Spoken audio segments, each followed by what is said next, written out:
പ്രിയപ്പെട്ടവരെ, ദൈവവിളിയുടെ മഹനീയതയും ആ തെരഞ്ഞെടുപ്പിൻ്റെ മഹത്വവും ഒക്കെ നമുക്ക് പറഞ്ഞ് മനസ്സിലാക്കി തരുന്ന ഗ്രീൻ റൂമിൻ്റെ ഒരു പുതിയ എപ്പിസോഡ് ഇവിടെ ആരംഭിക്കുകയാണ്. ഗ്രീൻ റൂമിലൂടെ നമ്മൾ കടന്നു പോകുമ്പോഴെല്ലാം നമുക്ക് മനസ്സിലാവും ദൈവത്തിൻ്റെ വിളി എത്രത്തോളം സ്പെഷ്യലാണ്, യുണീക്കാണെന്നും അതുപോലെ ഓരോ കുടുംബവും മാതാപിതാക്കളും അതിനുവേണ്ടി എങ്ങനെയാണ് സ്വയം ഒരുങ്ങുന്നതും മക്കളെ ഒരുക്കുന്നതെന്നും. വീണ്ടും ഈ വിളിയുടെയും തെരഞ്ഞെടുപ്പിൻ്റെയും മഹത്വം നിങ്ങളുടെ മുൻപിലേക്ക് അവതരിപ്പിക്കുവാൻ ഗ്രീൻ റൂമുമായി ഞങ്ങളിതായി എത്തുന്നു. പ്രിയമുള്ളവരെ, നാം ഇന്നുള്ളത് ഏറ്റുമാനൂരുള്ള MSFS കോൺഗ്രിഗേഷൻ്റെ മൈനർ സെമിനാരിയിലാണ്. സെയിൻറ്റ് ഫ്രാൻസിസ് ഡി സാലസിൻ്റെ ആത്മീയതയിൽ രൂപം കൊണ്ട ഒരു കോൺഗ്രിഗേഷനാണിത്. ഈ കോൺഗ്രിഗേഷനിൽ നമ്മളെ ഒരുപാട് അച്ഛന്മാരും അതുപോലെ തന്നെ അച്ഛന്മാരുടെ ഏതാനും കുടുംബങ്ങൾ നമ്മളെ കാത്തിരിക്കുന്നുണ്ട്. അവരുടെ വിശേഷങ്ങൾ നമുക്ക് കേൾക്കാനുണ്ട്. അപ്പോൾ നമുക്ക് അവരിലേക്ക് പോകാം.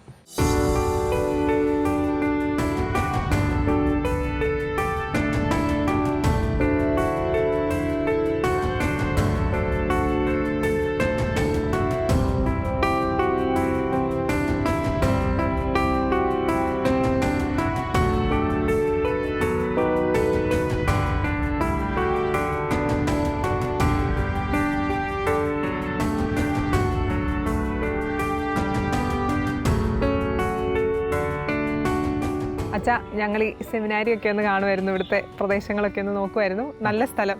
അപ്പോൾ നമുക്ക് ആദ്യം അച്ഛനെ തന്നെ ഒന്ന് പരിചയപ്പെടാം അല്ലേ? അച്ഛനൊന്ന് പരിചയപ്പെടുത്താവോ? എൻ്റെ പേര് ഫാദർ ജസ്റ്റിൻ പനച്ചിക്കൽ. MSFS കോൺഗ്രിഗേഷനാണ്. എൻ്റെ വീട് തൊടുപുഴ അടുത്ത് കരിമണ്ണൂർ. അപ്പോൾ ഞാനിവിടെ എതിരമ്പുഴ കാരിസ്വാൻ ധ്യാനകേന്ദ്രത്തിൽ ശുശ്രൂഷ ചെയ്യുവാണ്. അപ്പോൾ നിങ്ങളിപ്പോൾ ആയിരിക്കുന്നത്, നിങ്ങൾ സ്ഥലമൊക്കെ കണ്ടില്ലേ?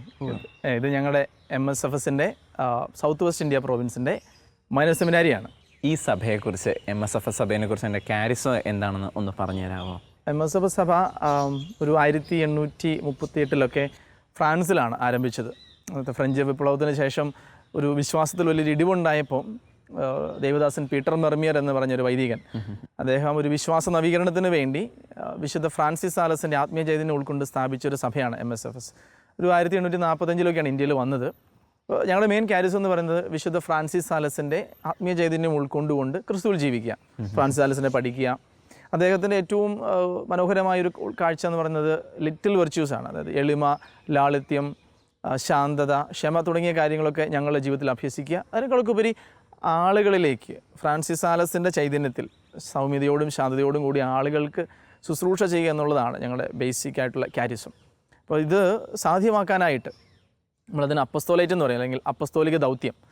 അതിനായിട്ട് മെയിനായിട്ട് ഞങ്ങൾക്ക് അപ്പസ്തോലിക ദൗത്യം എന്ന് പറയുന്നത് ഏറ്റവും മനോഹരമായിട്ടും വിശ്വാസം എത്തിപ്പെടാത്ത ഇടങ്ങളിൽ, വിശ്വാസം ഇതുവരെ ചെല്ലാത്ത ഇടങ്ങളിൽ വിശ്വാസം കൊണ്ടുചെന്ന് എത്തിക്കുക, പൈനീറിങ് ഇവാഞ്ചലൈസേഷൻ. ഇനി സുവിശേഷ പ്രഘോഷണത്തിന് വേണ്ടിയിട്ട് പുതിയ പുതിയ വഴികൾ, പുതിയ പുതിയ രീതികൾ സുവിശേഷം പ്രഘോഷിക്കാനായിട്ട് കണ്ടെത്തുക. പിന്നെ സമൂഹത്തിലേക്ക് ഇറങ്ങിച്ചെന്നുകൊണ്ട് ആളുകൾക്ക് കാലത്തിനനുസരിച്ച് മാറി വരുന്ന ആവശ്യങ്ങൾക്കനുസരിച്ച് സുവിശേഷ പ്രഘോഷണത്തിനുള്ള പുതിയ പുതിയ ക്രിയാത്മകമായ മാർഗങ്ങൾ കണ്ടെത്തുക. അതോടൊപ്പം തന്നെ ഏറ്റവും ആത്യന്തികമായിട്ടും യുവതലമുറയെ ഫ്രാൻസിസ് സാലസിൻ്റെ മാതൃകയിലും ജീവിത ചൈതന്യത്തിലും വാർത്തെടുക്കുക, രൂപീകരിക്കുക. ഇതൊക്കെയാണ് ഞങ്ങൾക്ക് നൽകപ്പെട്ടിരിക്കുന്ന മെയിനായിട്ടുള്ള അപ്പസ്തോലിക ദൗത്യം. അതിൻ്റെ എല്ലാത്തിൻ്റെയും ഒരു ചുരുക്കി പറഞ്ഞാൽ എന്താ, വിശ്വാസത്തെ നവീകരിക്കുക, ക്രിസ്തീയ വിശ്വാസത്തെ നവീകരിക്കുക എന്നുള്ളതാണ് ഞങ്ങളുടെ ഏറ്റവും പ്രധാനപ്പെട്ട അപ്പസ്തോലിക ദൗത്യം. അപ്പോൾ ഇന്ന് ലോകത്ത് 40-40 രാജ്യങ്ങളിൽ സജീവ സാന്നിധ്യമായിട്ടുണ്ട്. ഇന്ത്യയിൽ വന്ന് നേരത്തെ വിദേശ രാജ്യങ്ങളിൽ പോകാൻ പറ്റിയില്ലെങ്കിലും ഇപ്പോൾ ആഫ്രിക്ക തുടങ്ങിയ രാജ്യങ്ങളിലേക്കൊക്കെ വിശ്വാസം എത്തിപ്പെടാത്ത ഇടങ്ങളിലേക്ക്, ആദ്യമൊക്കെ ഇന്ത്യയിൽ വിശാഖപട്ടണത്തും നാഗ്പൂരൊക്കെ തുടങ്ങി, ഇപ്പോൾ എല്ലായിടത്തോട്ടും വ്യാപിച്ചു. അങ്ങനെ വളർന്നു വന്നുകൊണ്ടിരിക്കുന്ന ഒരു സഭയാണ് MSFS. അപ്പോൾ അതിൻ്റെ ആദ്യകാലങ്ങളിൽ തുടങ്ങിയ ഒരു സ്ഥാപനമാണ് ഈ ഒരു ഏറ്റുമാനൂരിലുള്ള ഈ ഒരു മൈനർ സെമിനാരി. ആദ്യം ഇവിടെ നിന്നൊക്കെയായിരുന്നു പലയിടങ്ങളിലേക്കും കുട്ടികൾ പഠിച്ചു പോയിക്കൊണ്ടിരുന്നത്. പിന്നീട് ഇതിപ്പം സൗത്ത് വെസ്റ്റ് ഇന്ത്യ പ്രോവിൻസിൻ്റെ മൈനർ സെമിനാരിയായിട്ട് പ്രവർത്തിക്കുക. അച്ഛാ, അപ്പം ഞങ്ങൾക്ക് ഇവിടുത്തെ കുറച്ച് അച്ഛന്മാരെയൊക്കെ പരിചയപ്പെട്ട് അവരുടെ ദൈവവിളി അനുഭവം ഒക്കെ കേട്ടാൽ കൊള്ളാമെന്നുണ്ട്. ഞങ്ങൾക്കൊന്ന് പരിചയപ്പെടുത്തി തരാമോ? അതിന് തന്നെ പരിചയപ്പെടുത്തി തരാമല്ലോ. ഇന്നിപ്പോൾ നമുക്ക് പരിചയപ്പെടാൻ നമ്മുടെ ഒരു സിജോ അച്ഛനുണ്ട്, സിജോ അച്ഛൻ്റെ പേരൻസും ഉണ്ട്. നമ്മൾ പരിചയപ്പെട്ടിരിക്കേണ്ട ഒരാളാണ്. പിന്നെ ഒരു സ്പെഷ്യൽ ക്യാരക്ടർ നമ്മുടെ കൂടെയുണ്ട്. ജോസ് TC എന്നാണ് അച്ഛൻ്റെ പേര്. അച്ഛൻ്റെ ദൈവവിളി നമ്മളെല്ലാവർക്കും ഒരു അച്ഛൻ്റെ കഥ നിങ്ങൾ കേട്ടാൽ മതി. അത് 2 അച്ഛന്മാരൂടെ ഉണ്ട്, സസ്പെൻസാണ്. ഈ 2 അച്ഛന്മാരൂടെ ഉണ്ട്. നമുക്ക് അവരെ പരിചയപ്പെടാം കേട്ടോ. അവരോട് നമുക്ക് അവരുടെ അടുത്തോട്ട് പോവാം.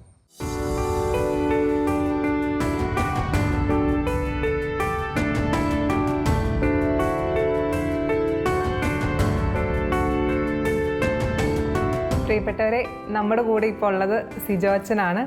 അച്ഛൻ്റെ ദൈവവിളി അനുഭവങ്ങളും വിശേഷങ്ങളും ഒക്കെ പങ്കുവെക്കാൻ അച്ഛൻ്റെ അച്ചാച്ചനും അമ്മച്ചിയും കൂടെ നമ്മുടെ കൂടെയുണ്ട്. അപ്പോൾ നമുക്ക് വിശദമായിട്ട് അച്ഛനെ ഒന്ന് പരിചയപ്പെടാം. അച്ഛ, ഞങ്ങൾക്ക് ഒന്ന് പരിചയപ്പെടുത്തി തരാമോ അച്ചാച്ചനെയും അമ്മച്ചീനെയൊക്കെ? ആദ്യം സ്വയം തന്നെ ഞാൻ പരിചയപ്പെടുത്തിയേക്കാം. പേര് ഫാദർ സിജോ പോൾ, വീട്ടുപേര് കോവിൽപ്പറമ്പിൽ, MSFS സഭാംഗമാണ്. വൈദികനായിട്ട് 5 വർഷമായി. ഇത് പപ്പ, പേര് പോൾ, അമ്മ പേര് മേഴ്സി. എനിക്കുള്ളത് ഒരു ചേട്ടനാണ്. ചേട്ടൻ്റെ പേര് സജോ, ചേട്ടൻ്റെ വൈഫിൻ്റെ പേര് സോഫി. 2 മക്കളാണുള്ളത്, ജുവാനും ജസയും. അവരെല്ലാം ഖത്തറിലാണ്. അവർ ചേട്ടനും ചേട്ടത്തമ്മയും എല്ലാം നേഴ്സാണ്. ഇതാണ് കുടുംബത്തിൻ്റേതാവുന്ന ഒരു ബാക്ക്ഗ്രൗണ്ട് എന്ന് പറയുന്നത്. സ്ഥലം എവിടെയാ അച്ഛാ? സ്ഥലം പാലക്കാട് ജില്ലയിലെ ചിറ്റൂർ എന്ന് പറയുന്ന സ്ഥലമാണ്. ഇടവക സെൻറ്റ് ആൻ്റണീസ് ചർച്ച്, അത് അമ്പാട്ടുപാളയം ചിറ്റൂർ ടൗൺ തന്നെയാണ്.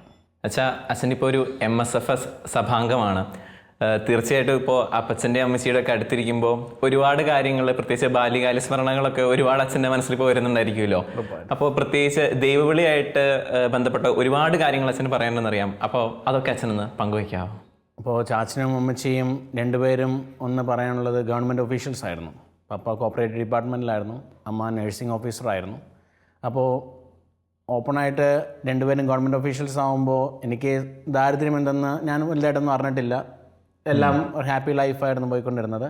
പക്ഷേ എന്നാൽ തന്നെയും 2 പേരും എല്ലാ ദിവസവും തന്നെ പള്ളിയിൽ പോകാൻ എപ്പോഴും തന്നെ ഉണ്ടാകുമായിരുന്നു.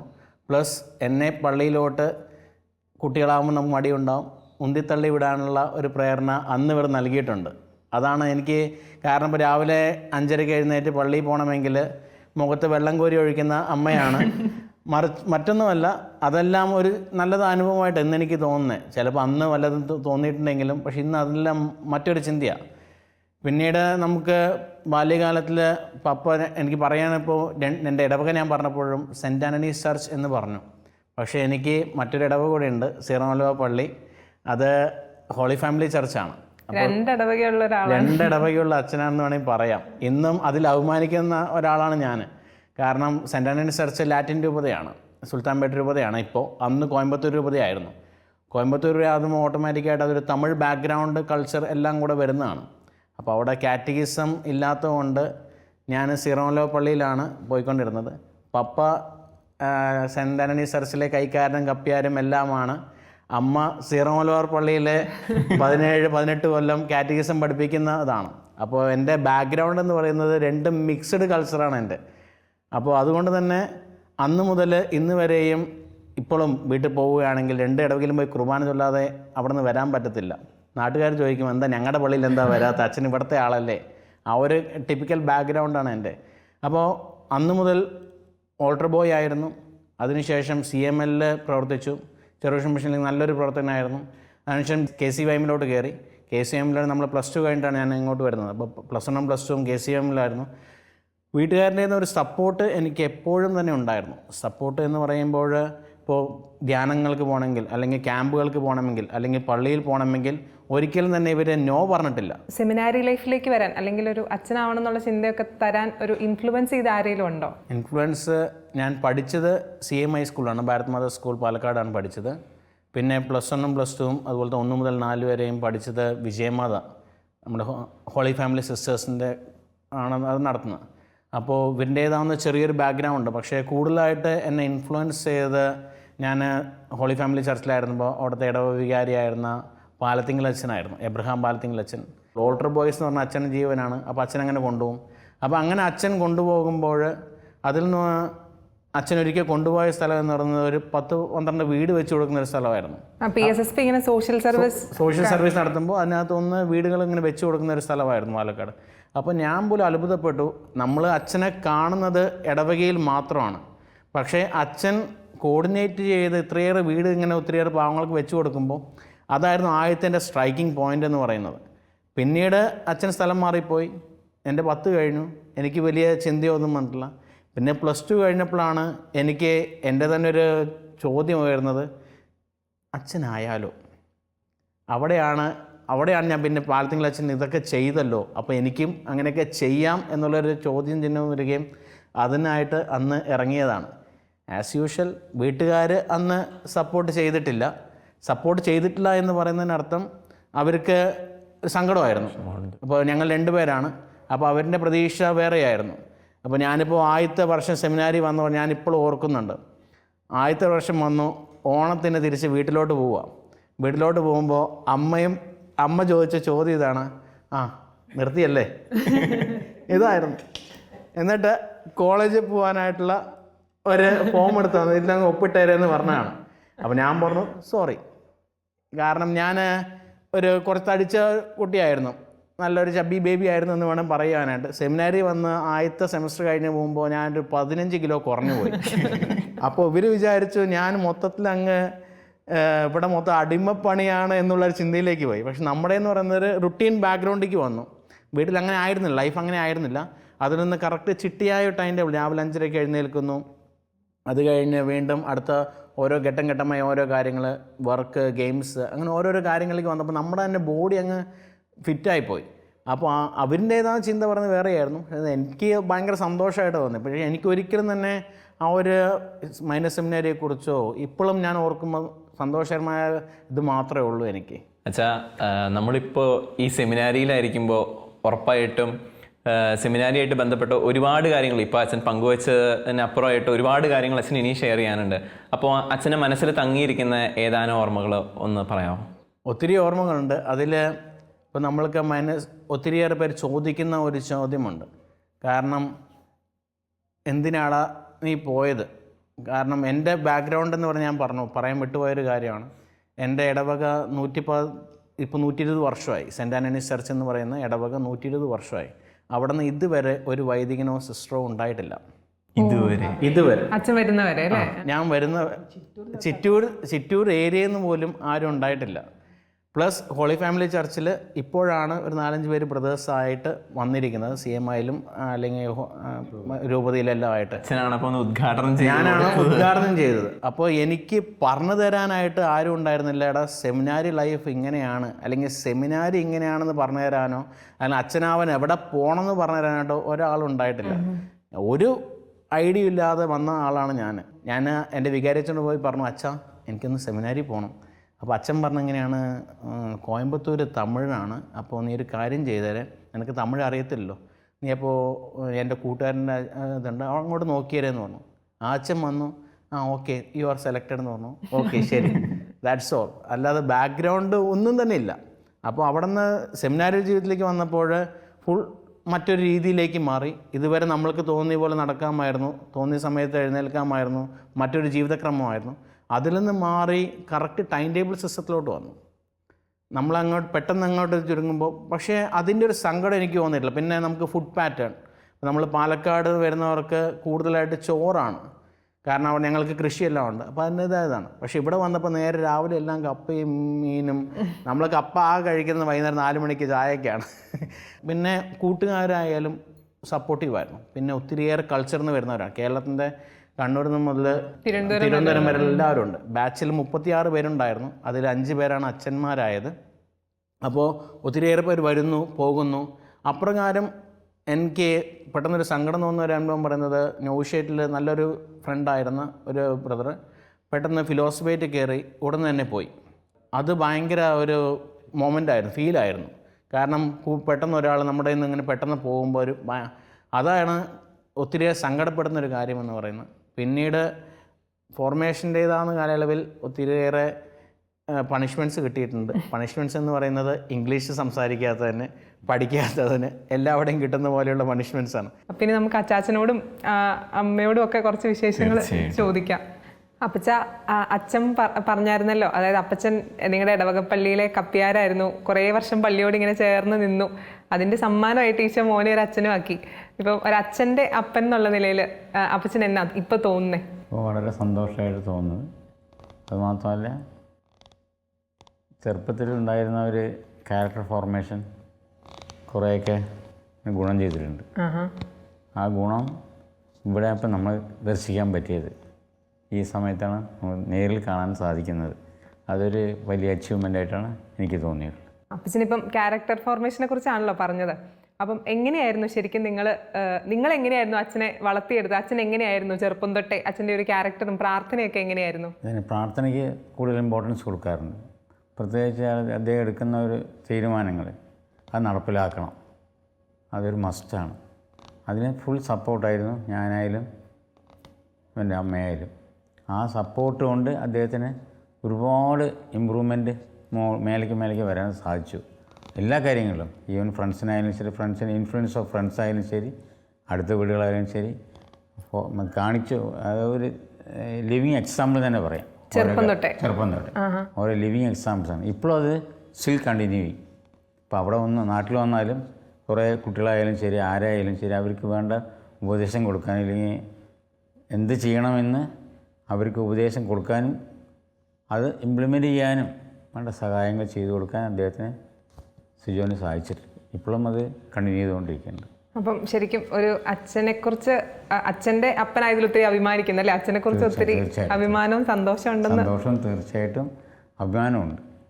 അതാണല്ലോ മനുഷ്യൻ്റെ ഇത്. ഒരു അഭിമാനവും സന്തോഷവും ചേർന്നാണല്ലോ ലൈഫ്. ആ ലൈഫ് ഫുള്ളായി എൻജോയ് ചെയ്യാൻ സാധിച്ചിട്ടുണ്ട്. ദൈവത്തിന് സ്തുതി. അമ്മച്ചി, നമ്മുടെ അച്ഛൻ ഇപ്പോൾ പറയുകയുണ്ടായി, ഇച്ചിരി മുമ്പ് പറയുകയുണ്ടായി, അതായത് പരിശുദ്ധ കുർബാനയ്ക്ക് പോകാനായിട്ട് മടി പിടിച്ച് കിടക്കുന്ന അച്ഛൻ്റെ മേത്ത് അമ്മച്ചി വെള്ളം ഒഴിച്ചിട്ടാണെങ്കിലും എഴുന്നേൽപ്പിച്ച് വിടുമായിരുന്നു എന്നുള്ളത്. അതോടൊപ്പം തന്നെ അപ്പച്ചനും പറയുകയുണ്ടായി, അതായത് മനുഷ്യന് അഭിമാനവും സന്തോഷവും ഇത് രണ്ടും അത്യാവശ്യം വലിയ കാര്യങ്ങളാണെന്ന്. അപ്പച്ചനും അച്ഛനും പറഞ്ഞതനുസരിച്ച് ആ നാട്ടിലെ കുറച്ച് നാളുകൾക്ക് ശേഷമുള്ള ആദ്യത്തെ വൈദികൻ, അതായത് ഭയങ്കര അഭിമാനം നൽകുന്ന ഒരു സംഗതിയാണ്. പ്രത്യേകിച്ച് തിരുപ്പട്ടത്തിൻ്റെ ദിവസമൊക്കെ, അതായത് മറക്കാൻ പറ്റാത്ത അനുഭവങ്ങളാണെന്ന് അറിയാം. അമ്മച്ചിയുടെ അന്നത്തെ അനുഭവങ്ങളൊന്ന് പറയാമോ? സത്യം പറഞ്ഞാൽ ആ നാട്ടിൽ വർഷങ്ങളായിട്ട് നടക്കുന്ന പട്ടമാണല്ലോ. ഒരു ഹിന്ദു ഏരിയ ആണ്. അതേപോലെ തന്നെ 2 ഇടവകകളുണ്ട്. 2 ഇടവകളിലെയും പഴയ അച്ഛന്മാരായാലും അവിടെ ഉണ്ടായിരുന്ന അച്ഛന്മാരായാലും സിസ്റ്റേഴ്സായാലും അതേപോലെ തന്നെ ഇടവക ജനങ്ങളായാലും ഉറ്റുനോക്കിക്കൊണ്ടിരിക്കുന്ന ഒരു സന്ദർഭമായിരുന്നു അത്. അതേപോലെ തന്നെ ഞങ്ങളും അന്ന് കൂടുതൽ സന്തോഷം ഉണ്ടായിരുന്നു. അതേപോലെ തന്നെ ദൈവകൃപ ഒഴിയിറങ്ങുന്ന സമയമായിട്ട് തോന്നി. കാത്തിരുന്ന ഒരു നിമിഷത്തിന്റെ പൂർത്തീകരണം പോലെ. അമ്മച്ചിക്ക് അന്നുണ്ടായ ദൈവാനുഭവം ഇപ്പോഴും ഉണ്ടാകാന്ന് കണ്ണ് പറയുന്നത്. ഒരു ക്യാരക്ടർ ഫോർമേഷൻ്റെ ഒക്കെ കാര്യം അപ്പച്ചൻ പറഞ്ഞു. അപ്പോൾ അച്ഛൻ ചെറുപ്പത്തിൽ എങ്ങനെയാണ് അച്ഛൻ്റെ പ്രാർത്ഥനാ ജീവിതവും? പലയിടത്തും കുറേ കുട്ടികളി ഇപ്പോഴും ഉണ്ട്. കുട്ടികളി കൂടിയ, അതായത് ഇവൻ പള്ളിയിലായാലും എവിടെയായാലും കുട്ടികളിയോടൊപ്പം തന്നെ ഗൗരവത്തിലുള്ള കാര്യങ്ങളും നടന്നുകൊണ്ടിരിക്കും. എല്ലാവരുമായിട്ട് ഭയങ്കര മിംഗ്ലിംഗ് ആയിരുന്നു. അത് ഇപ്പോഴും കണ്ടിന്യൂ ചെയ്തു പോകുന്നുണ്ട്. ഇപ്പോൾ വന്നാലും അടുത്തുള്ള വീടുകളിലുള്ള പിള്ളേരുമായിട്ടും അവരും പലപ്പോഴും അവരുടേതായുള്ള സജഷൻസ് പഠിക്കുന്നതിനോ ഒക്കെ ആയാലും ഫോണിലൂടെ ആയാലും വിളിച്ച് ചോദിക്കും, കാര്യങ്ങളൊക്കെ ചെയ്യും. അതേപോലെ തന്നെ ഞങ്ങളുടെ കുടുംബത്തെ തന്നെ ഒരു സർക്കിളിൻ്റെ ഉള്ളിൽ നിർത്തുന്ന ഒരു സ്വഭാവം ഇപ്പോഴും ഉണ്ട്. എല്ലാവരും വീട്ടിലൊരു കാര്യം നടക്കണമെങ്കിൽ ഒരു പക്ഷേ ആദ്യം ഇവിടേക്കായിരിക്കും വിളിച്ച് ചോദിക്കുന്നത്. അത് കഴിഞ്ഞിട്ടാണ് ഞങ്ങളും കൂടി അറിയുക. എല്ലാവരും കൺസൾട്ടൻസി അച്ഛനാണ്. അത് ഒരു പക്ഷേ പട്ടത്തിലേക്ക് പുരോഹിതനായതുകൊണ്ടായിരിക്കാം സ്വഭാവവും കാര്യങ്ങളെല്ലാം എല്ലാവരും കോർഡിനേറ്റ് ചെയ്ത് സന്തോഷത്തോടുകൂടി പോകാനായിട്ട്. അച്ഛാ, ഇപ്പോൾ അമ്മച്ചി പറയുകയുണ്ടായി അച്ഛൻ്റെ തിരുപ്പട്ട ദിവസം എന്ന് പറയുന്നത് ഒരു നാടിൻ്റെ തന്നെ ഉത്സവമായിരുന്നു. അത് ഒരുപാട് കാത്തിരിപ്പിൻ്റെ ഒരു അവസാനമായിരുന്നു. അതിനുവേണ്ടി കറക്റ്റായിട്ടാണ് ഈശോ ഇങ്ങനെയൊരു കുടുംബത്തിലേക്ക് അച്ഛനെ എത്തിക്കുന്നത്. ഇപ്പോൾ ഇവരുടെ മധ്യത്തിൽ നിൽക്കുമ്പോൾ അച്ഛൻ എന്താ ഇപ്പോൾ തോന്നുന്നത്? എനിക്ക് അന്നും ഇന്നും ഈ കുടുംബത്തിൽ വന്നതിനോട് സന്തോഷം മാത്രമേ ഉള്ളൂ. കാരണം എനിക്ക് ഇവരെ ആവശ്യത്തിൽ കൂടുതൽ ഫ്രീഡം തന്നിട്ടുണ്ട്. പഠിക്കുവാനായിട്ടായാലും അല്ലെങ്കിൽ സ്വന്തമായ തീരുമാനങ്ങൾ എടുക്കുവാനായിട്ടായാലും അത് നിറവേറ്റുവാനായിട്ടായാലും അതിൻ്റേതാവുന്ന ഇടയ്ക്ക് അവരുടേതെന്ന വൈകാരികത മറ്റൊരു തലമാണ്. ഇപ്പോഴും ഇടവകയിൽ പോകുമ്പോൾ സിസ്റ്റേഴ്സ് പറയുന്ന ഒരു കാര്യമുണ്ട് അവിടുത്തെ, അച്ഛൻ്റെ പപ്പയും അമ്മയുടെയും പ്രാർത്ഥനയാണ് ഇന്നും അച്ഛനെ വൈദികനാക്കിയതെന്ന്. ഒത്തിരി സന്തോഷമാണ്. ഫോർമേഷനിലൊക്കെ ആയിരിക്കുന്നവരോട് പറയുവാനായിട്ട് ഒന്ന് മാത്രമേ ഉള്ളൂ, നിങ്ങളുടെ ജീവിതത്തിൽ നിങ്ങൾ എടുത്ത തീരുമാനം കർത്താവിനോട് യെസ് എന്നാണെങ്കിൽ അത് എന്തു തന്നെയായാലും കർത്താവ് നോക്കിക്കോളും. കർത്താവിൻ്റെ വഴി നിങ്ങൾക്ക് നിങ്ങളുടേതാവുന്ന ഒരു വഴിയുണ്ട്, ആ വഴി മാത്രം നടക്കുവാനായിട്ട് നോക്കുക. അതിൽ നിന്ന് തിരിഞ്ഞ് നടക്കാനായിട്ട് ചിലപ്പോൾ പ്രേരണയുണ്ടാവാം, ചിലപ്പോൾ മറ്റു പ്രലോഭനങ്ങളുണ്ടാവാം. പക്ഷേ എന്നിരുന്നാൽ തന്നെയും ആ വിളിയോട് പൂർണ്ണമായും നിങ്ങൾക്കൊരു യെസ് പറയുവാനായിട്ട് സാധിക്കുന്നുണ്ടെങ്കിൽ ബാക്കി കർത്താവ് നോക്കിക്കോളും. കർത്താവ് ഈസ് ഗ്രേറ്റ്. അപ്പോൾ അച്ഛനോടും അച്ചാച്ചനോടും അമ്മയോടൊക്കെ വർത്താനം പറഞ്ഞാൽ ഞങ്ങൾക്ക് ഒത്തിരി സന്തോഷമുണ്ട്. ഇനിയും ഇത് കണ്ട് ഒത്തിരി ദൈവവിളികൾ ഉണ്ടാവട്ടെ. ഒത്തിരി മാതാപിതാക്കൾക്ക് മക്കൾക്ക് വേണ്ടി പ്രാർത്ഥിക്കാനും മക്കളെ ദൈവത്തോട് അടുപ്പിച്ച് നിർത്താനും ഒക്കെ ഒരു തോന്നൽ ഈശോ കൊടുക്കട്ടെ എന്ന് പ്രാർത്ഥിക്കുന്നു. ഒത്തിരി സന്തോഷം. Thank you.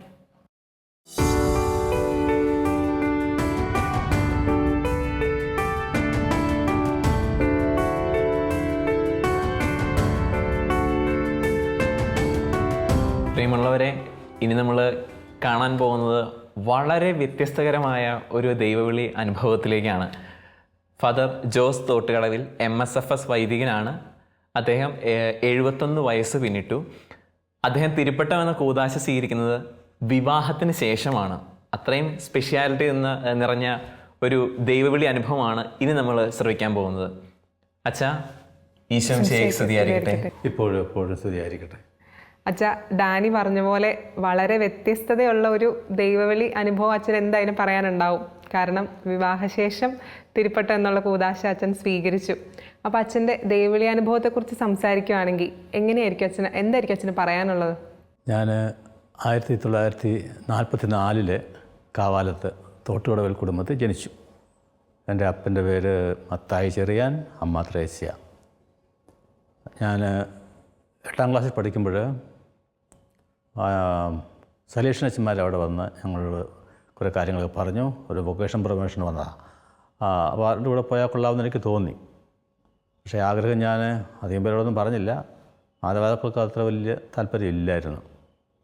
പിന്നെ വേറെ ആരും എന്നെ പ്രോത്സാഹിപ്പിക്കാനും ഇല്ലായിരുന്നു. അതുകൊണ്ട് അപ്പൻ്റെ അമ്മയുടെ ആഗ്രഹത്തിന് വഴങ്ങി ഞാനത് വേണ്ടെന്ന് വെച്ചു. ഞാൻ ഹൈസ്കൂളിലോട്ട് പോയി. ഹൈസ്കൂളിൽ പാസ്സായി. 10ാം ക്ലാസ് പാസ്സായി കഴിഞ്ഞ് ഞാൻ ചങ്ങനാശ്ശേരി സെൻറ്റ് മർക്വൻസ് കോളേജിൽ പോയി പഠിച്ച് പ്രീ യൂണിവേഴ്സിറ്റി, BSc, MSc എല്ലാം പാസ്സായി. അവിടെ തന്നെ 2 വർഷം ലെക്ചറായി പഠിപ്പിച്ചു. അതിനുശേഷം ഞാൻ ആഫ്രിക്കയിലേക്ക് പോയി മലാവിയിൽ പോയി 3 വർഷം കഴിഞ്ഞ് തിരിച്ച് നാട്ടിൽ അവധിക്ക് വന്ന് ഒറ്റക്കാട്ട് കന്യാകുമാരിയിലെ ലില്ലുക്കുട്ടിയെ കല്യാണം കഴിച്ചു. കല്യാണം കഴിച്ചതിന് ശേഷം കല്യാണം കഴിച്ചത് 1973. അത് കഴിഞ്ഞ് ഞാനും ഭാര്യയും കൂടി തിരിച്ച് സാംബിയയ്ക്ക് പോയി. ഞങ്ങൾ രണ്ടുപേരും കൂടെ ടീച്ചേഴ്സായിട്ട് വർക്ക് ചെയ്ത് സാംബിയയിലും നൈജീരിയയിലും ലൈബീരിയയിലും ഒക്കെ ജോലി ചെയ്ത് ആ സ്ഥലങ്ങളെല്ലാം കണ്ട് നടന്നു. അപ്പോഴേക്ക് ഞങ്ങൾക്ക് 2 മക്കളുണ്ടായി. ഒരാൾ നൈജീരിയയിൽ വെച്ച്, ഒരാൾ സാംബിയയിൽ വെച്ച് ജനിച്ചു. 2 ആൺകുട്ടികൾ. തിരിച്ച് ഞങ്ങൾ നാട്ടിൽ വന്ന് വീടൊക്കെ വെച്ച് കഴിഞ്ഞിട്ട് വീണ്ടും തിരിച്ച് ഞാൻ സൗദി അറേബ്യയ്ക്ക് പോയി. ഞങ്ങൾ 2 പേരും ഉണ്ടായിരുന്നു. അവിടെ വെച്ച് ലില്ലുക്കുട്ടിക്ക് ക്യാൻസർ വന്നു. 1997 ലില്ലുക്കുട്ടി മരിച്ചു. ക്യാൻസർ വന്ന് മരിച്ചു. അവരുടെ മരണത്തിന് ശേഷം ഞാൻ മക്കൾ കോളേജിൽ പഠിക്കുമായിരുന്നു. ഞാൻ തിരിച്ച് സൗദിയിൽ തന്നെ പോയി അവിടെ അധ്യാപകനായിട്ട് ജീവിതം തുടർന്നു. അങ്ങനെ ഇരിക്കുമ്പോൾ ഞാനൊരു കൂട്ടായ്മയിൽ ചേർന്നു. ആ കൂട്ടായ്മയിൽ ലേ മിനിസ്റ്ററായിട്ട് ഒരാളെ വേണ്ടി വന്നു. ലേ മിനിസ്റ്റർ പരിശുദ്ധ കുർബാനയുടെ ശുശ്രൂഷ നടത്താൻ വേണ്ടി. സൗദി അറേബ്യയിൽ അവിടെ അച്ഛന്മാരില്ല, പള്ളിയില്ല. പലപ്പോഴും 5-6 മാസം കൂടുമ്പോഴൊക്കെ ഒരു അച്ഛന് രഹസ്യമായിട്ട് വന്നു കുർബാന അർപ്പിക്കും. അപ്പോൾ ആ കുർബാന വീട്ടിൽ വെച്ചിരുന്നിട്ട് കുർബാന സ്വീകരണത്തിനും ആരാധനയ്ക്കുമൊക്കെ ഉപയോഗിക്കുമായിരുന്നു. അത് ഞാൻ ഒറ്റയ്ക്കായിരുന്നതുകൊണ്ട് ഭാര്യയില്ല, മക്കളില്ല, എൻ്റെ വീട്ടിലാണ് സ്ഥാപിച്ചു. കുർബാന സ്വീകരിച്ച് ഞാനിപ്പോൾ ലേ മിനിസ്റ്ററായി അവിടെ തുടർന്നു. അങ്ങനെ 10 വർഷം ഞാൻ ഈ പരിശുദ്ധ കുർബാനയുമായിട്ട് കഴിഞ്ഞുകൂടി. അവിടെ പരിശുദ്ധ കുർബാനയ്ക്ക് ഒരു കാവലായിട്ട് കിടന്നു. വരുന്ന രാത്രിയിലും പകലും എല്ലാ ആളുകൾ വരിക, ആരാധിക്കുക. എല്ലാ വെള്ളിയാഴ്ച പ്രത്യേകിച്ച് രാപകൽ അവിടെ ആളുകൾ കാണും. വെള്ളിയാഴ്ച പരിശുദ്ധ കുർബാന സ്വീകരണം, കൂട്ടായ്മയിലെ സ്വീകരണത്തിനും ഉണ്ടായിരുന്നു. അങ്ങനെ പരിശുദ്ധ കുർബാനയുമായിട്ട് ഞാനൊരു 10 കൊല്ലത്തോളം അവിടെ ജീവിച്ചു. അവിടെ ജീവിതത്തിലുള്ള പരിശുദ്ധ കുർബാനയോടുള്ള കൂടുതൽ സ്നേഹം, കുർബാന ഈശോ തന്നെയാണെന്നുള്ള തിരിച്ചറിവ് ഇതെല്ലാം എനിക്ക് അവിടെ വെച്ചാണ് ഉണ്ടായത്. അങ്ങനെ 10 കൊല്ലം കഴിഞ്ഞപ്പോൾ ഞാൻ റിട്ടയർ ചെയ്ത് കഴിഞ്ഞ് 2 വർഷം കൂടെ ഞാനവിടെ 2.5 വർഷം കൂടെ അവിടെ വീണ്ടും താമസിച്ചു, ജോലി ഇല്ലാതെ. അത് പിന്നെ 2007 ഒരു വെളിപാടനുസരിച്ച് ഞാൻ തിരിച്ച് എൻ്റെ മകൻ കാനഡയിലായിരുന്നപ്പോഴത്തേക്ക് അവൻ കാനഡയിൽ ചെന്നു. അവൻ്റെ ഭാര്യ പ്രസവിച്ചു. ഞാനെപ്പോഴും സൗദി അറേബ്യയിൽ നിന്നും അങ്ങോട്ട് പോയി അവരുടെ കൂടെ ആ കൊച്ചിനെ നോക്കി 5-6 മാസത്തോളം അവിടെ കാനഡയിൽ ചിലവഴിച്ചു. അത് കഴിഞ്ഞ് 2ാമത്തെ മകൻ നാട്ടിലായിരുന്നു. അപ്പോൾ തിരിച്ചു വന്ന് രണ്ടാമത്തെ മകൻ്റെ വിവാഹം നടത്തിയിട്ട് അവനെ കൂടെ സെറ്റിലാക്കിയിട്ട് തിരിച്ച് കാനഡയ്ക്ക് വരാമെന്ന് പറഞ്ഞ് മക്കളോട് പ്രോമിസ് ചെയ്തിട്ട് ഞാൻ പോന്നു. തിരിച്ചങ്ങ് എന്നിട്ട് അവിടെ പെർമനൻറ്റ് റെസിഡൻ്റായിട്ട് അവിടെ താമസിച്ച് മക്കളുടെ കൂടെ ജീവിക്കാം. ഞാനും കൂടെ ഉണ്ടെങ്കിൽ അവർക്ക് രണ്ടുപേർക്കും ജോലിക്ക് പോകാം. ഒറ്റയ്ക്ക് ജോലിക്ക് പോയിരുന്ന ബുദ്ധിമുട്ടാണ് ജീവിക്കാൻ, ഒരാൾ മാത്രം പോയെന്ന്. അതുകൊണ്ട് ഞാനും കൂടെ തിരിച്ച് വരാം, അപ്പോൾ നിങ്ങൾക്ക് ജോലിക്ക് പോകാമല്ലോ എന്നൊക്കെയുള്ള അണ്ടർസ്റ്റാൻഡിങ്ങിൽ ഞാൻ നാട്ടിലേക്ക് തിരിച്ചു വന്നു. തിരിച്ചു വന്ന് ഞാൻ തിരുവനന്തപുരത്ത് ഞാനൊരു വീട് വെച്ചിരുന്നു. അവിടെ ഞാൻ ഒറ്റയ്ക്ക് താമസമായി. അങ്ങനെ അവിടെ താമസിക്കുമ്പോൾ ഞങ്ങളുടെ തൊട്ടടുത്ത ഇടവപ്പള്ളി MSFS അച്ഛന്മാരാണ്. ഫാദർ വെച്ചുവെട്ടിക്കലച്ഛനായിരുന്നു ഞങ്ങളുടെ വികാരി അച്ഛൻ. വികാരി അച്ഛനുമായിട്ട് പരിചയപ്പെട്ടു. അങ്ങനെ അച്ഛനുമായിട്ട് പരിചയപ്പെട്ട് ഞാനവിടെ പള്ളിയിലും പ്രാർത്ഥനയും വീട്ടിലും ആയിട്ട് കഴിഞ്ഞുകൂടി. അങ്ങനെ ഇരിക്കുമ്പോൾ ഞാൻ കല്യാണാലോചന മകന് വേണ്ടി, രണ്ടാമത്തെ മകന് വേണ്ടി നടന്നുകൊണ്ടിരുന്നു. ആ ആലോചനയുടെ ഫലമായിട്ട് ഒരു കല്യാണം ഉറച്ചു. കല്യാണം തീരുമാനിച്ചു എന്ന് ഞാൻ വെച്ചുവെട്ടിക്കച്ഛനോട് പറഞ്ഞപ്പോൾ അച്ഛൻ പറഞ്ഞു, കല്യാണം കഴിഞ്ഞു കഴിഞ്ഞാൽ, മകൻ്റെ കല്യാണം കഴിഞ്ഞാൽ പിന്നെ അച്ഛൻ ഫ്രീ ആവും. ഭാര്യ മരിച്ചുപോയി, മക്കൾ രണ്ടും വിവാഹം കഴിച്ച് കുടുംബം സ്ഥാപിച്ചു പോയി. അപ്പോൾ ലയബിലിറ്റി ഒന്നുമില്ല. വേണമെങ്കിൽ സാറിന്, സാറാണെന്നാണ് വിളിക്കുന്നത്, ഞാൻ സാറായിരുന്നു. സാറിന് വേണമെങ്കിൽ ഇനി അച്ഛനാകാമല്ലോ. ഞാൻ പറഞ്ഞു, ഞാൻ ഏസെന്ന് പറഞ്ഞു. പിന്നെ ഞാൻ പറഞ്ഞു ഒച്ചരോട് ആലോചിക്കണം. 3 ദിവസം കൂടെ ചില ഞാനപ്പോൾ ആലോചന തുടങ്ങി. ആലോചനയും പ്രാർത്ഥന തുടങ്ങി. എന്താണിത്, ഇങ്ങനെ പോകണോ, സെമിനാരി ചേരണോ? അന്ന് എനിക്ക് വയസ്സ് 64 64. പിന്നെ 12 വർഷം സെമിനാരി പഠിക്കാൻ പോയെന്നാൽ 64 12 76 വർഷം, 76 വയസ്സാവും. അപ്പോഴത്തേക്ക് മിക്കവാറും 70 വയസ്സ് വരെ എന്നാണ് സങ്കീർത്തകം പറയുന്നത്. അതുകൊണ്ട് അതുവരെ എത്തുന്ന കാര്യം സംശയമാണ്. അതുകൊണ്ട് വേണ്ട എന്ന് ഞാനങ്ങനെ തീരുമാനിച്ച് ഇരിക്കുമ്പോൾ ഒരു സ്വപ്നത്തിൽ ഈശോ പറഞ്ഞു, നിൻ്റെ ആയുസ് ഞാൻ കൂട്ടിത്തരും. അപ്പോഴെനിക്ക് മനസ്സിലായത് ഇത് അച്ഛൻ്റെ മനസ്സിലുണ്ടായ ഒരു ആശയമല്ല, ഇത് ഈശോയുടെ ആശയമാണ്. അച്ഛൻ വഴി പറഞ്ഞതേ ഉള്ളൂ. അതുകൊണ്ട് ഈശോയുടെ തന്നെയാണ് ഇത് വിളി എന്നെനിക്ക് ബോധ്യമായി. എനിക്ക് സമ്മതമാണ്, സെമിനാരി ചേരാമെന്ന് പറഞ്ഞു. അങ്ങനെ ഉറപ്പിച്ച് പറഞ്ഞപ്പോൾ അച്ഛനും സന്തോഷമായി. അച്ഛനും പറഞ്ഞു, പ്രൊവിൻഷ്യൽ അച്ഛനെ ഫാദർ കൊഴുപ്പക്കുളം അച്ഛനാണ് അന്നത്തെ പ്രൊവിൻഷ്യനെ വിളിച്ച് പറഞ്ഞു. പ്രൊവിൻഷ്യൽ അച്ഛനായിട്ട് പോയിട്ട് എങ്ങനെ? പ്രൊവിൻഷ്യൽ തിരുവനന്തപുരത്ത് വന്നു. അച്ഛൻ്റെ വീട് ഇടത്തുവായില്ല. അപ്പോൾ അതുകൊണ്ടായിരിക്കും അച്ഛൻ ഏതായാലും 2 ദിവസം കഴിഞ്ഞപ്പോൾ അച്ഛൻ തിരുവനന്തപുരത്ത് വന്നു. ഞങ്ങൾ തമ്മിൽ സംസാരിച്ചു. അച്ഛൻ പറഞ്ഞ് 12 കൊല്ലമൊന്നും വേണ്ട, 7 വർഷം വരെ ആക്കാം മാക്സിമം. അതാണ്, അത് കുറച്ചൊന്നും പറ്റത്തില്ല. 7 വർഷം തിയോളജി മുഴുവൻ പഠിക്കണം, വിഷയത്തിൽ പോകണം, അതൊക്കെ അത്യാവശ്യമാണ്. 7 വർഷം കൊണ്ട് സാധിക്കാവുന്നതേ ഉള്ളൂ. അപ്പോൾ ഞാനത് സമ്മതിച്ചു. പിള്ളേരുടെ കൂടെ പഠിക്കാമെന്ന് ചോദിച്ചു. പറഞ്ഞു പിള്ളേരുടെ കൂടെ പഠിക്കാം. അങ്ങനെയൊക്കെ സമ്മതിച്ച് ഞാൻ സെമിനാരി ചേർന്നു. മക്കിയാടിലായിരുന്നു വിഷയത്ത്. ഫിലോസഫി 3 വർഷമാണ് എല്ലാവർക്കും. പക്ഷേ ഞാൻ 1 വർഷത്തെ ഒരു കോഴ്സിന് അവരെന്നെ വിട്ടു. അതിനുശേഷം തേജസ് വിദ്യാപീഠം കങ്കേരി ബാംഗ്ലൂരിൽ തിയോളജി 4 വർഷം, അത് 4 വർഷം പഠിച്ചു. അങ്ങനെ 7 വർഷം പൂർത്തിയായപ്പോൾ ചങ്ങനാശ്ശേരി അതിരൂടെ മെത്രാപ്പൊലീത്ത പെരുന്തോട്ടം പിതാവ് എനിക്ക് തിരുപ്പട്ടം Vattiyoorkavu saint Francis the saints പള്ളിയിൽ വെച്ച് തന്നു. ഇത് 2016 2016. അപ്പോൾ എനിക്ക് 71 വയസ്സായി. അങ്ങനെ 2016 ജനുവരി 3-ാം തീയതി എനിക്ക് തിരുപ്പട്ടം കിട്ടി. ഒരു കാര്യം ചോദിച്ചോട്ടെ, ഇങ്ങനെ അച്ഛനാവണം എന്നുള്ളൊരു തീരുമാനം എടുത്തപ്പോഴേ ബാക്കിയുള്ളവർ, അതായത് ഫാമിലിയിലും ഒക്കെ നോ പറഞ്ഞിട്ടുണ്ടായിരുന്നോ? അല്ലെങ്കിൽ അങ്ങനത്തെ ഒരു പ്രഷർ അല്ലെങ്കിൽ ഒരു വൊക്കേഷൻ ക്രൈസിസ് അച്ഛന് നേരിടേണ്ടി വന്നിട്ടുണ്ടായിരുന്നോ? ഉണ്ടായിരുന്നു. വീട്ടിലെന്ന് പറഞ്ഞാൽ സഹോദരങ്ങൾ, പ്രത്യേകിച്ച് മക്കൾക്ക് വലിയ സങ്കടമായിരുന്നു. കരച്ചിലും ഒക്കെ തുടങ്ങി. കാനഡയെ വിളിച്ച് പറഞ്ഞു. അപ്പോൾ അവർക്കൊന്നും കരച്ചിലായി. കൊച്ചുമോൻ അത് അറിയത്തില്ല, അവന് ഒരു വശത്ത് താഴെയാണ്. എന്നാലും അവനെ പിരിയുന്നതായിരുന്നു എനിക്ക് വലിയ സങ്കടം. പിന്നെ വീട്ടുകാരൊക്കെ പറഞ്ഞു, ഇയാൾക്ക് ഭ്രാന്താണ്, ഈ പ്രായത്തിൽ കൊച്ചുമക്കളെയും കളിപ്പിച്ച് വീട്ടിലിരിക്കേണ്ടതാ, ഇതിൻ്റെ ഒന്നും ആവശ്യമില്ല എന്നൊക്കെ പറഞ്ഞ് അവരെന്നെ നിരുത്സാഹപ്പെടുത്താനാണ് നോക്കിയത്. മറ്റുള്ള സുഹൃത്തുക്കളും ബന്ധുക്കളും എല്ലാം തുടങ്ങി. അങ്ങനെ ഇരിക്കുമ്പോൾ ഈശോ ഒരു സ്വപ്നത്തിൽ എനിക്കൊരു ഒരു ദർശനം തന്നു. ഒരു വശത്ത് ഈ കൊച്ചുമകനെ, മറ്റൊരു വശത്ത് വലിയ തിരുവോസ്തി. ഇതിലേത് വേണമെന്ന് നീ ഇപ്പോൾ തീരുമാനിക്കണം, അല്ലെങ്കിൽ ഇത് പറ്റത്തില്ലെന്ന് പറഞ്ഞു. അപ്പോൾ ഞാൻ ഉടനെ ആ വലിയ തിരുവോസ്തി വാങ്ങിച്ചങ്ങ് ഭക്ഷിച്ചു. അതിൻ്റെ അർത്ഥം ഞാൻ ഉറക്കത്തിൽ, ആ സ്വപ്നത്തിൽ വലിയ പൗരോഹിത്യം ഏറ്റെടുത്തു. അങ്ങനെ ഉറക്കത്തിലാണ് ഞാൻ പൗരോഹിത്യം ഇതിനെ സമ്മതം മൂടിയത്. കുഞ്ഞുമക്കൾക്കൊക്കെ ഏതെങ്കിലും കൂതാശാച്ചൻ കൊടുത്തിട്ടുണ്ടോ?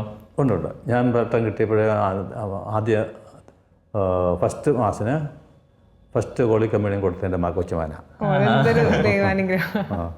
സാധാരണ മാതാപിതാക്കൾക്കാണ് കൊടുക്കുന്നത്. എനിക്ക് മാതാപിതാക്കൾ അപ്പോഴേക്കും മരിച്ചു പോയിരുന്നു. അതുകൊണ്ട് എൻ്റെ ഈ കൊച്ചുമകന് കുർബാന കൊടുത്തു. ഈ ഒരു ഇൻ്റർവ്യൂ, ഇപ്പോൾ ഈ ഒരു അച്ഛനായിട്ടുള്ള ഞങ്ങളുടെ ഈ സംഭാഷണം കാണുന്ന ചിലർക്കെങ്കിലും ഉണ്ടാവുന്ന ഒരു സംശയമായിരിക്കും, അങ്ങനെയാണെങ്കിൽ ഞങ്ങൾക്കും പൗരോഹിത്യത്തിന് ആഗ്രഹിച്ചുകൂടെ എന്നുള്ളത്. അവരോടായിട്ട് അച്ഛൻ എന്താ ഇപ്പോൾ പറയാനുള്ളത്? അവിവാഹിതനായിരിക്കണം, ലയബിലിറ്റീസ് ഒന്നും പാടില്ല, ഇതൊന്നും പോരാ. ദൈവം വിളിക്കണം. എന്നെ വിളിച്ചത് ഫാദർ വെച്ചുവെട്ടിക്കൽ അച്ഛനിലൂടെയാണ്. സാറിന് അച്ഛനാകാൻ സാധിക്കും, മനസ്സാണോ എന്ന് എന്നോട് ചോദിച്ചു. അപ്പോൾ ഒരു വ്യക്തിയിലൂടെ ദൈവം വിളിക്കും. നമ്മൾ ചെവി തുറന്നിരിക്കണം, ദൈവം വിളിക്കുന്നുണ്ടോ ഇല്ലയോ എന്ന്. ചെവി തുറന്നിരിക്കുക എന്ന് പറഞ്ഞാൽ പ്രാർത്ഥിക്കണം, പ്രാർത്ഥന ഉണ്ടായിരിക്കണം. പ്രാർത്ഥനയില്ലാത്തവർ ദൈവത്തിൻ്റെ വിളി സ്വരം കേൾക്കത്തില്ല. ദൈവവിളിക്ക് സത്യം പറഞ്ഞാൽ സമയം, പ്രായം ഇതൊന്നും ഈശോയുടെ മുന്നിലൊരു മാനദണ്ഡമല്ല. ഈശോ തിരഞ്ഞെടുത്ത് വിളിക്കുന്നു, ആ സമയത്ത് ഈശോ തിരഞ്ഞെടുക്കുന്നു എന്ന് ഞങ്ങൾക്ക് മനസ്സിലായി. അതുകൊണ്ട് അച്ഛൻ്റെ മനസ്സ് തുറന്നുള്ള ഈ ഷെയറിങ്ങിനൊക്കെ ഒരുപാട് നന്ദി. Thank you. വെൽക്കം.